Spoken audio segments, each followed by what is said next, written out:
Shalom, saudaraku yang dikasihi Tuhan Yesus Kristus. Saya akan sampaikan Wahyu pasal 12 ayat 1 dan 2 kemudian ayat yang kelima. Saudara, bahwa kedatangan Tuhan Yesus Kristus itu ibaratnya begitu, saudaraku, bagi mempelai wanita anak domba Allah itu laksana proses seorang yang akan melahirkan. Saudaraku, jadi proses kedatangan Tuhan itu sebagai proses laksana seorang wanita yang mau melahirkan. Saudara, wanita yang mau melahirkan anak itu kira-kira tahu tidak perkiraan saat hari kelahiran anaknya? Saudara, mempelai wanita anak domba Allah itu nanti berposisi seperti itu ketika menyambut kedatangan Tuhan Yesus Kristus yang kedua. Seorang ibu yang akan melahirkan, itu dia mengerti perkiraan kapan anaknya itu akan dilahirkan, tetapi mengenai hari hanya, saudaraku, mengenai detik, kemudian tanggalnya, kemudian jamnya, ini yang tidak bisa ditentukan. Oleh karena itu, saudaraku, kemudian ada perintah supaya berjaga-jaga. Karena mengenai detik, jam, hari, ini yang tidak bisa diprediksi, saudaraku. Akan tetapi, saudaraku, saat-saat melahirkan itu bisa diprediksi. Bisa dimengerti oleh mempelai wanita, oleh wanita yang mengandung tersebut. Jadi seseorang yang mengandung itu dia tahu perkiraan kapan akan melahirkan seorang anak itu, saudaraku. Demikian pula di Wahyu pasal 12 ayat 1 dan 2 kemudian ayat yang kelima. Ini jemaat mempelai wanita anak domba Allah yang digambarkan sebagai seorang perempuan yang berselubungkan matahari dengan bulan di bawah kakinya dan sebuah mahkota dari 12 bintang berada di atas kepalanya. Kemudian digambarkan ia sedang mengandung dan dalam keluhan dan penderitaan hendak melahirkan, ia berteriak kesakitan. Saudaraku, ini puncak dari masa kehamilan gereja Tuhan di akhir zaman. Ini mengandung secara rohani. Saudara, kalau dahulu 2000 tahun yang lalu Maria itu mengandung secara jasmani kemudian melahirkan bayi Yesus. Saudaraku, tetapi di Wahyu pasal 12 ayat yang ke-1 dan ke-2 kemudian ayat yang kelima, yang dilahirkan di sini adalah satu kelahiran rohani, kelahiran badan rohani yang besar, yaitu tubuh Kristus yang lahir, yang satu, yang terukur rohaninya, yang kudus. Saudaraku, inilah lahirnya tubuh Kristus, jemaat-jemaat gereja Tuhan dari berbagai bangsa, suku, bahasa, dari berbagai gereja di seluruh penjuru dunia yang bersatu utuh. Saudara yang dikasihi Tuhan Yesus Kristus, kalau hal ini sudah terjadi, maka kedatangan Tuhan itu sudah bisa dihitung, saudaraku, karena wanita itu kemudian akan diungsikan selama 1260 hari lamanya. Kemudian di akhir 1260 hari itu, saudaraku, Tuhan Yesus Kristus datang di awan-awan di dalam satu peristiwa yang namanya perjamuan malam kawin anak domba Allah. Di mana perjamuan malam kawin anak domba Allah ini adalah bahasa rohani dari saat pengadilan kursi Kristus, bema Kristus. Jadi bukan pengadilan untuk menentukan orang dimasukkan ke neraka saat kedatangan Tuhan itu, saudaraku, tetapi pengadilan untuk memberikan hadiah atau bema Kristus, saudaraku. Satu pengadilan yang bertujuan untuk memberikan hadiah kehormatan kepada orang-orang benar yang dibangkitkan pada saat itu dan juga yang diangkat hidup-hidup yang disebut mempelai wanita anak domba Allah. Orang lain tidak dibangkitkan saat kedatangan Tuhan Yesus Kristus di awan-awan nanti. Saudaraku, orang-orang lain yang di luar kebenaran tidak dibangkitkan. Oleh karena itu, saudaraku, pada saat kedatangan Tuhan Yesus Kristus itu namanya adalah perjamuan kawin anak domba Allah. Artinya satu sukacita, pemberian posisi. Pertama sebagai mempelai, kemudian yang kedua sebagai keluarga mempelai, kemudian yang ketiga sebagai undangan-undangan. Ini kalau dalam susunan tabernakelnya adalah ruang kudus mempelai itu, saudaraku. Keluarga mempelai itu, saudaraku, mempelai itu ruang maha kudus, itu mempelai. Kemudian yang berada di ruang kudus ini adalah keluarga mempelai. Saudara, kemudian yang berada di pelataran ini adalah orang-orang yang diundang masuk dalam perjamuan malam kawin anak domba Allah. Atau bahasanya itu, saudaraku, itu pelataran, warga kerajaan surga. Saudara yang dikasihi Tuhan, jadi saat kedatangan Tuhan itu, saudaraku, digambarkan, saudaraku, proses persiapannya, kedatangannya itu seperti proses saat seorang wanita itu mengandung dan kemudian melahirkan. Saudaraku, saya beritahu saudara, kalau saudara ini merupakan sidang jemaat mempelai wanita anak domba Allah, saudara berposisi seperti Maria. Maria tahu tidak ketika Tuhan Yesus Kristus itu kapan lahir, kira-kiranya begitu, saudaraku. Maria tahu, saudaraku, karena sudah diberitahu dahulu oleh malaikat yang mendatangi Maria. Saudara, kita akan simak di dalam nubuatannya Lukas pasal 1 ayat 26 sampai 35.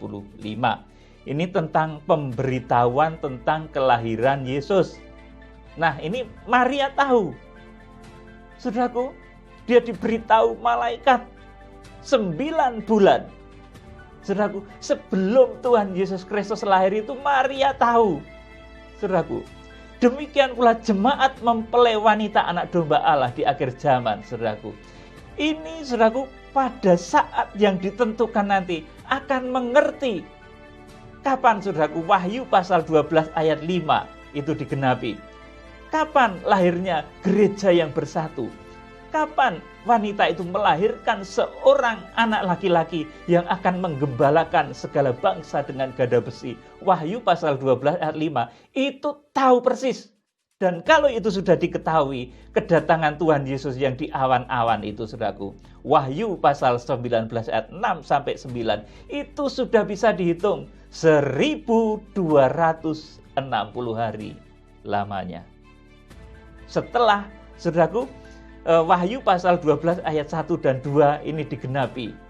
Setelah Wahyu pasal 12 ayat 1 dan 2, 5 dan 6 itu digenapi, saudaraku, maka ada waktu 1260 hari lagi Tuhan Yesus Kristus datang. Saudara, kalau saudara berposisi sebagai mempelai yang kudus, yang perawan, Rasul Paulus katakan, aku telah mempertunangkan kamu sebagai perawan suci kepada Kristus. Saudara, kalau saudara berposisi seperti itu, nanti lewat kegerakan akhir zaman, kegerakan kitab Wahyu, saudara akan diberi mengerti, diberi tanda, diberi kabar oleh malaikat. Seperti halnya Maria, diberi kabar dahulu. Kapan akan melahirkan Yesus itu, diberitahu Maria itu, saudaraku. Jadi sejak dulu begitu, saudaraku. Zaman Nuh, saudaraku, mau ada bencana air bah, itu 7 hari sebelum bencana itu terjadi, Nuh dan keluarga diberitahu kelahiran Tuhan Yesus, saudaraku. Ini sebelum 9 bulan sebelum Tuhan Yesus Kristus lahir, itu Maria sudah diberitahu. Keluarga Maria juga sudah diberitahu. Saudaraku, tentunya lewat Maria, kemudian Yusuf tentunya juga tahu.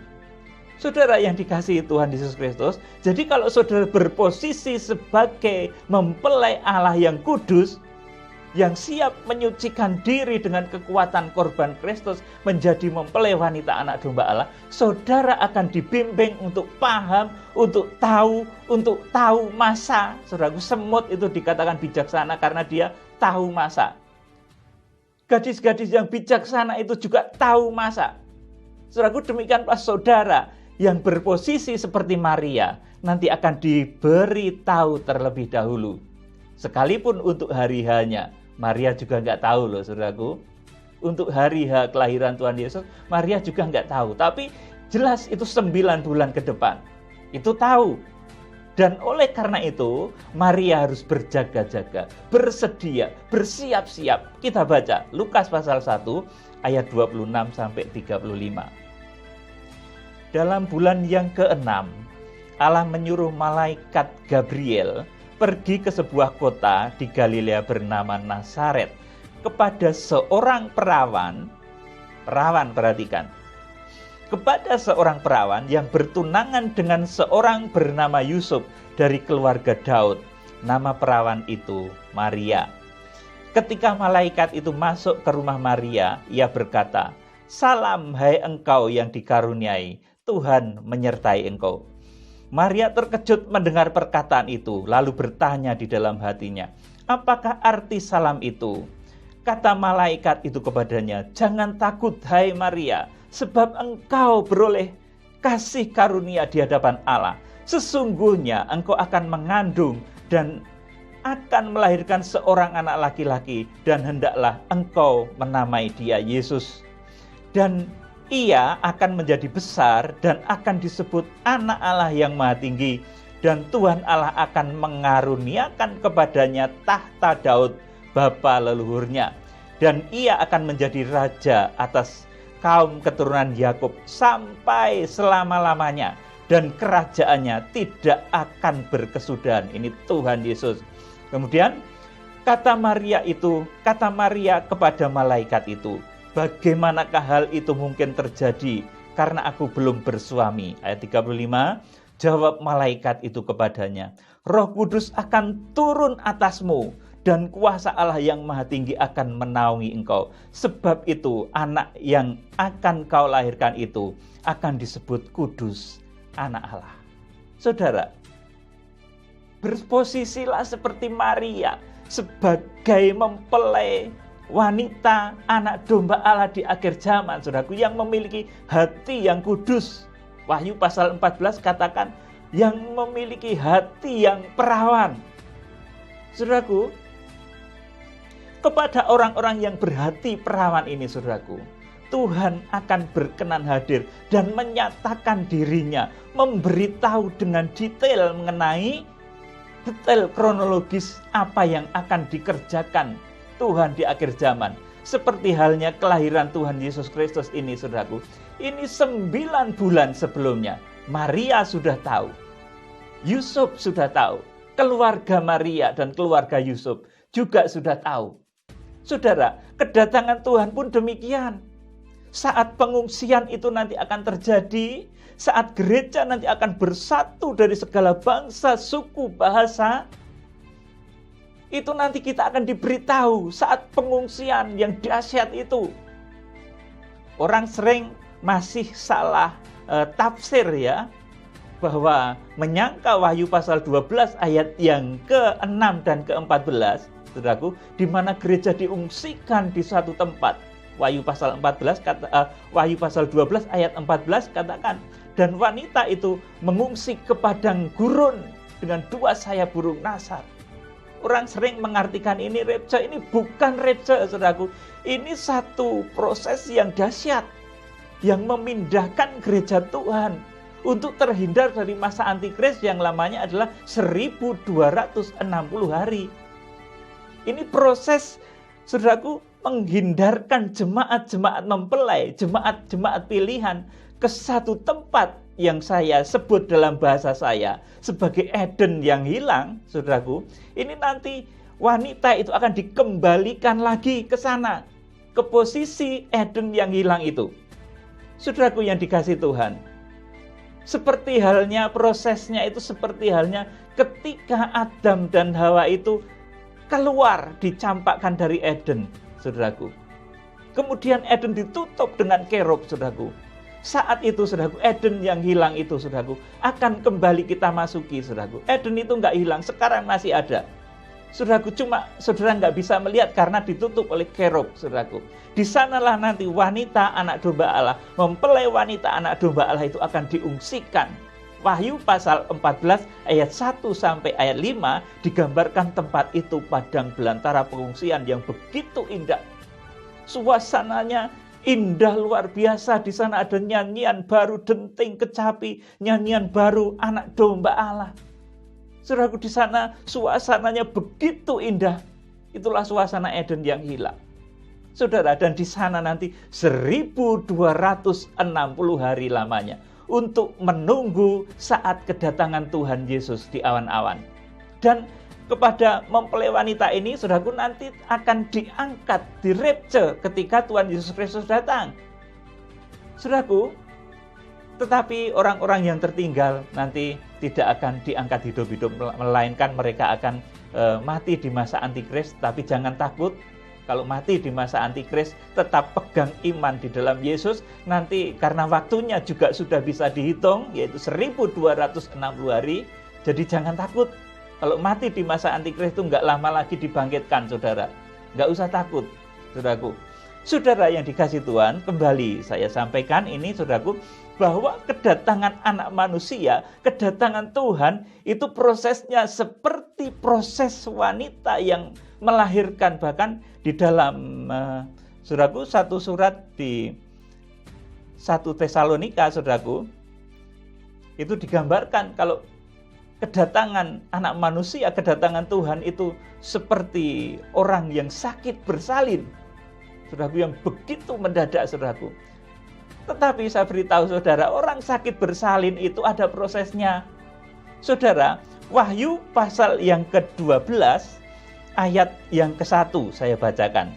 Ini wanita itu sudah mengandung, ya saudaraku. Nanti mulainya mengandung dari mana saya akan beritahu saudara. Wahyu pasal 12 ayat 1 dan 2. Maka tampaklah suatu tanda besar di langit, seorang perempuan berselubungkan matahari dengan bulan di bawah kakinya, dan sebuah mahkota dari 12 bintang di atas kepalanya. Saudara, maka tampaklah suatu tanda. Tanda di sini berulang kali ini saya sampaikan, ini merupakan satu perlambang. Semeon, saudara, ini satu perlambang. Kalau bentuk fisiknya nanti nggak akan ada. Wanita yang berselubungkan matahari itu panas, terbakar nanti kalau ada. Kemudian ada bulan-bulan itu juga besar. 12 bintang itu juga besar sekali. Jadi ini satu semeon, satu tanda yang harus dibuka rahasianya. Saudara, wanita yang berselubungkan matahari, rembulan, dan bintang. Ayat 2. Ia sedang mengandung dan dalam keluhan dan penderitaannya hendak melahirkan, ia berteriak kesakitan.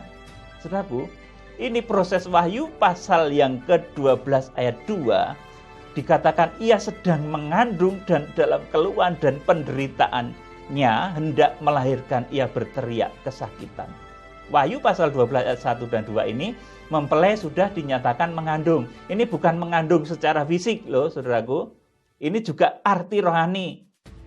Saudara, mulainya gereja, mulainya jemaat itu mengandung itu dari mana? Saudara, adalah dari kitab Wahyu pasal 8 ayat yang ke-1. Saudara, di sana dituliskan, dan ketika anak domba itu membuka meterai yang ke-7, maka sunyi senyaplah di surga setengah jam lamanya. Itulah saat persekutuan. Ibarat seorang laki-laki yang mempersekutui mempelai wanitanya. Saudaraku, saat itulah mempelai pria melalui Roh Kudusnya mempersekutui jemaatnya secara permanen. Saat itulah terjadi kegenapan salam malaikat yang dahulu diterima oleh Maria. Saudaraku, kemudian 9 bulan kemudian Maria melahirkan Tuhan Yesus Kristus. Jadi Wahyu pasal 8 ayat 1, dan ketika anak domba itu membuka meterai yang ke-7, maka sunyi senyaplah di surga setengah jam lamanya.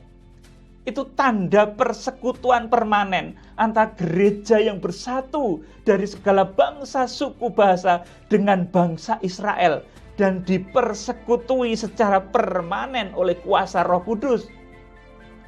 Saudara, pada saat itulah mulainya kandungan gereja Tuhan. Dan ini nanti saudara akan tahu, kalau saudara setia mengikuti pemberitaan kitab Wahyu, saudara akan tahu. Kemudian kalau saudara membaca dalam kitab Wahyu, kemudian setelah acara Tuhan mempersekutu secara intim jemaatnya di Wahyu pasal 8 ayat 1 itu, kemudian kepada 7 malaikat itu diberikan 7 sangkakala. Saudara, kepada 7 guru, kepada 7 hamba Tuhan pilihan itu diberikan, saudara, amanat penghukuman 7 sangkakala. Saudara yang dikasihi Tuhan, ini begitu luar biasa. Kemudian saudaraku, nanti dari waktu ke waktu setelah Wahyu pasal 8 ayat 1, setelah gereja Tuhan yang bersatu dari segala bangsa, suku, bahasa, dan bangsa Israel itu dipersekutui oleh Roh Kudus secara intim, kegenapan dari mengandungnya Maria oleh Roh Kudus lewat salam malaikat, salam yang diberikan malaikat Jibril di dalam Lukas pasal 1 ayat 26 sampai 35, itu Maria mendapatkan salam dari malaikat Gabriel. Saudaraku, kegenapannya ini adalah Wahyu pasal yang ke-8. Ketika anak domba itu membuka meterai yang ke-7, maka sunyi senyaplah surga selama setengah jam lamanya. Saudaraku, itu saat gereja bersatu dari berbagai bangsa, suku, bahasa, dan juga dengan gereja bangsa Israel nanti bersatu utuh, menyatu di dalam kebaktian dunia. Saya katakan begitu, saudaraku. Kita diurapi Roh Kudus luar biasa. Roh Kudus permanen mengurapi gereja Tuhan, saudaraku. Dan ini nanti terjadi selama 9 bulan. Jadi nanti saudara perhatikan, kalau bangsa Israel sudah terima Kristus Mesias dengan jumlah bilangan yang ditentukan Tuhan sesuai dengan Wahyu pasal 7 ayat 1 sampai 5, secara hurufiah nanti bangsa Israel akan menerima Kristus Mesias, yaitu sejumlah 144.000 dari suku Israel nanti dimeteraikan dan menerima Tuhan Yesus Kristus Mesias. Sesudah Israel menerima Kristus Mesias, saudaraku, maka saudara perhatikan, inilah saat salam malaikat Gabriel itu nanti digenapi. Surga sunyi senyap selama setengah jam lamanya. Itu kegenapan salam malaikat yang membuat dulu Maria terkejut, kemudian hamil dan mengandung, melahirkan Tuhan Yesus Kristus. Saudara, Wahyu pasal 8 ayat 1, ketika anak domba itu membuka meterai yang ke-7, maka sunyi senyaplah di surga selama setengah jam lamanya. Itu saat mempelai pria mempersekutui mempelai wanitanya secara intim dengan kuasa Allah Roh Kudus. Seperti Maria. Maria itu perawan, tetapi dipersekutui oleh Tuhan, oleh Roh Kudus. Saudaraku, akhirnya melahirkan Yesus. Demikian pula gereja di akhir zaman. Gereja yang perawan hatinya, Paulus katakan, aku sudah pertunangkan engkau dengan seorang laki-laki, yaitu Kristus, saudaraku. Itulah, saudaraku, pada saat itulah, saudara, nanti Wahyu pasal 8 ayat 1, pada saat itu gereja itu mulai mengandung karena dipersekutu oleh Roh Kudus secara permanen, saudaraku. Sehingga dengan demikian, saudaraku, nanti kandungan itu akan semakin bertumbuh, saudaraku, bertumbuh dan bertumbuh, akhirnya mencapai standar Wahyu pasal yang ke-12 ayat 1 dan 2. Luar biasa tandanya. Seorang wanita berselubungkan matahari, rembulan, dan bintang, saudaraku. Nah, kalau saudara nanti memahami hal ini, kalau dulu yang memberikan petunjuk mengenai arah kelahiran Tuhan Yesus, itu adalah bintang dan malaikat. Saudara, maka yang akan memberi petunjuk ke arah itu, lahirnya anak manusia di Wahyu pasal 12 ayat 5, itu adalah 7 bintang yang digenggam di tangan kanan Allah. Hamba-hamba Tuhan pilihan yang nanti akan menyatakan kuasanya, yang diberi wahyu secara khusus tentang akhir zaman. Bukan wahyu-wahyuan, saudaraku, tetapi betul-betul bertemu muka dengan Tuhan dan diberitahu, saudaraku, mengenai rahasia-rahasia tersembunyi dari abad ke abad. Kalau nubuat juga bukan nubuat ecek-ecek, nubuat ngawur, meleset, dan lain sebagainya, tidak akan begitu. 7 hamba Tuhan yang disebut 7 bintang di tangan kanan Allah ini, saudaraku, omongannya seperti Musa. Musa itu ngomong keliru saja masih digenapi oleh Tuhan. Memukul batu gunung seharusnya nggak boleh. Saudaraku, itu saja tetap digenapi sama Tuhan. Saudaraku, jadi hamba-hamba Tuhan, hati-hatilah dalam menggunakan mulutmu. Saudara yang dikasihi Tuhan, jadi tahu apa tidak gereja Tuhan itu mengenai kedatangan Tuhan Yesus Kristus? Jemaat sidang mempelai wanita anak domba Allah itu tahu tidak, saudaraku? Kalau waktu hari hanya detik, tanggal, bulan, tahunnya memang tidak. Karena hari Tuhan itu datangnya, saudaraku, digambarkan seperti orang yang sakit bersalin. Tetapi, saudaraku, saat itu kita sudah punya tanda patokan supaya kita berjaga-jaga. Nanti kalau 7 bintang itu sudah muncul, saudaraku, bahkan nanti kegerakan kuda putih sudah berjalan, kita memeteraikan bangsa Israel, mempertobatkan bangsa Israel sejumlah yang ditetapkan oleh Tuhan. Wahyu pasal 7 ayat 1 sampai ayat 4. Israel sudah terima Kristus Mesias, sudah bisa punya ancer-ancer. Kapan mengungsi, itu sudah punya ancer-ancer. Kalau saudara sudah diungsikan, apalagi saudara sudah punya ancer-ancer. Kapan Tuhan Yesus Kristus datang dan akan rapture itu kapan? Saudara akan mengerti. Saudara yang dikasihi Tuhan Yesus Kristus, jadi kedatangan Tuhan Yesus Kristus nanti itu, saudaraku, prosesnya memang begitu dahsyat, luar biasa. Seperti kedatangan Tuhan Yesus yang dahulu, saudaraku. Itu Maria itu 9 bulan sebelumnya sudah dikasih tahu. Tetapi mengenai harinya, detik, tanggal, bulan, detik, tanggal, jam, harinya, memang nggak tahu. Tetapi perkiraan kedatangan, perkiraan kelahiran Yesus, Maria sudah ngerti.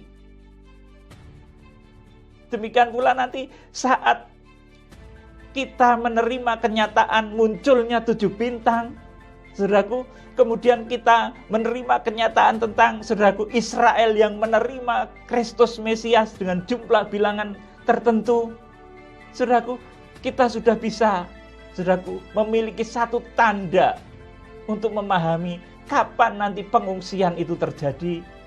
Kita juga sudah menjadi tahu kapan nanti tanda 666 itu muncul. Jadi kalau sampai saat ini itu banyak orang yang memperkirakan karena kisruh di luar negeri, karena pakar di luar negeri, karena orang kaya di luar negeri ingin menjadikan tanda 666 itu, saudaraku. Saudara itu nggak usah bingung, saudaraku. Tuhan itu sudah punya rencana detail. Kitab Wahyu ini, saudaraku, ini rencana Tuhan. Bukan rencananya si orang kaya itu yang ingin membuat tanda 666. Nggak akan jadi, saudaraku. Munculnya 7 bintang ini harus digenapi dulu. Menjangkau bangsa Israel juga harus digenapi dulu. Saudaraku, baru sesudah itu kita akan memiliki tanda. Saudaraku, jadi Wahyu pasal 8 ayat 1. Dan surga sunyi senyap selama setengah jam lamanya. Itu merupakan permulaan dari kandungan gereja Tuhan. Gereja pada saat itu akan menyembah di dalam roh dan kebenaran dari seluruh penjuru bumi ini. Sudah bersatu utuh dan dimeteraikan oleh Roh Kudus. Saudaraku, dan itulah saat-saat kandungan gereja Tuhan. Dan pada saat kandungan gereja itu, saudaraku, ini saya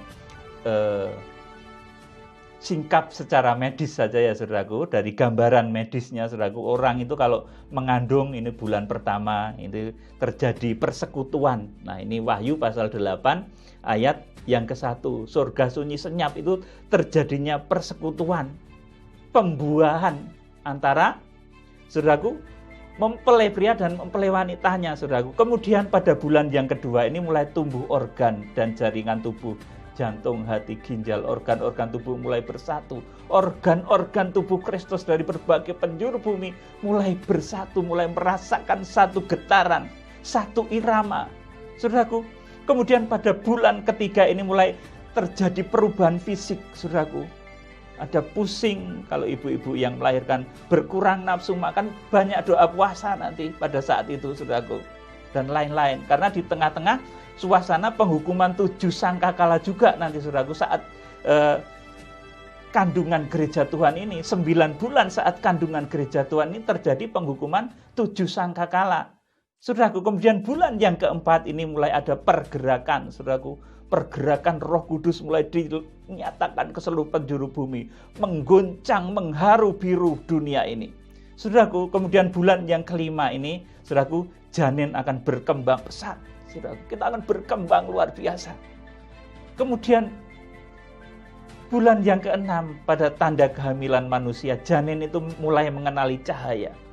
Pada saat itu kita mulai melihat cahaya kemuliaan Allah, cahaya matahari, bulan, dan bintang yang nanti akan menyalut kehidupan kita semua. Oleh karena itu Wahyu pasal 12 itu kemudian mempelai itu disalut matahari, bulan, dan bintang. Ini bulan ke-6 sudah mulai melihat tanda ini. Janin itu mulai melihat dan mengenal cahaya. Saudaraku, janin tubuh Kristus yang luar biasa. Gereja yang bersatu dari seluruh penjuru bumi ini sudah mulai melihat cahaya kemuliaan Allah, matahari, bulan, dan bintang. Saudaraku, kemudian bulan yang ke-7 ini dalam pertumbuhan janin, saudaraku. Ini organ-organ tubuh dan sistem panca indera sudah menjadi sempurna. Kemudian bulan yang ke-8, janin mulai bergerak, saudaraku. Akan terjadi pergerakan. Oleh karena itu kemudian timbullah sangkakala yang ke-6, saudaraku. Di sana nanti ada perang dunia yang ke-4. Korbannya 1/3 penduduk bumi, saudaraku. Kemudian tentara yang turun dalam peperangan itu 200 juta tentara. Ini geliat dari janin yang mulai gerakannya itu terasa. Saudaraku, begitu luar biasa janin tubuh Kristus.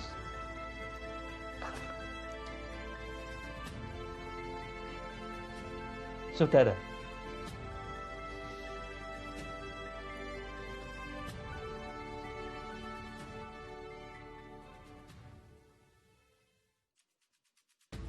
kemudian bulan yang ke-9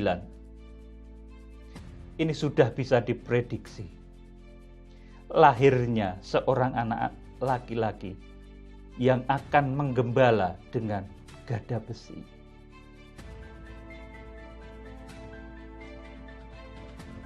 Jadi bagi orang-orang pilihan, kedatangan Tuhan itu seperti, saudaraku, wanita yang melahirkan. Prosesnya begitu, saudaraku, dahsyat, luar biasa.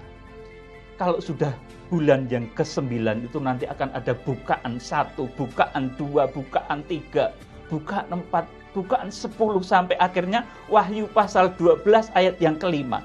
Maka wanita itu melahirkan seorang anak laki-laki yang akan menggembala segala bangsa dengan gada besi. Saudaraku, bukaan-bukaan ini luar biasa sekali. Pembukaan hukuman 7 meterai, 7 sangkakala, dan 7 cawan murka Allah. Saudaraku, akan menandai dari lahirnya tubuh Kristus. Salam penuaian. Tuhan Yesus Kristus memberkati. Haleluya. Amin.